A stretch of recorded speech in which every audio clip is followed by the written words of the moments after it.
పెద్దడా AD పుట్టలో ఉండడం ఏమిట్రా?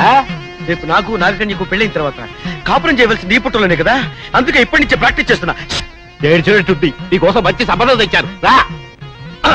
సాధారణంగా పెళ్లిళ్ళు స్వర్గంలో నిర్ణయించబడతాయంటారు, కానీ నా పెళ్లి మాత్రం పాతాళ లోకంలో నిర్ణయించబడింది. పాతాళంలో నిర్ణయింపబడ్డమేమిట్రా నీ మొహం? అవునా? సాధారణంగా నాగకన్యలు నాగలోకంలోనే ఉంటారు కదా, నాకు నాగకన్యతో పెళ్లి అవుతుంది కదా, ఒక్క దెబ్బతో పాతాళ లోకానికి దూరిపోతా. అయితే బుచ్చి, నువ్వు జానకమ్మ గారు మనవరాలను పెళ్లి చేసుకోవా? లేదు నాన్న, నాకు పెళ్లింటూ జరిగితే నాగకన్యతోనే, లేకపోతే జీవితాంతం వ్యభిచారిగా ఉండిపోతా. వ్యభిచారిగా ఏమిటా నీ మొహం? బ్రహ్మచారి అనాలి.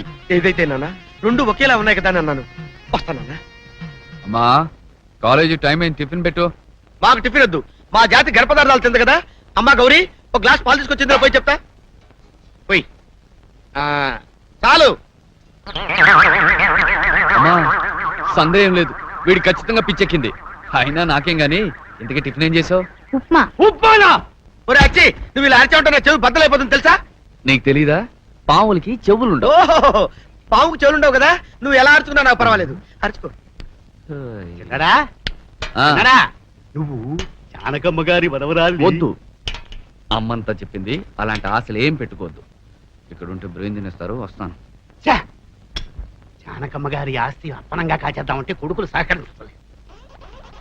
ప్రెసిడెంట్ ఆస్తికే ఎసరు పెడితే గౌరీ, అబ్బా గౌరీ, ఏంటన్నా? నువ్వు ప్రెసిడెంట్ కొడుకు బుల్లిరాజుని వాళ్ళలో వేసుకో, ఆస్తి అంతా మనకే వచ్చేస్తుంది. ఓ నాన్న.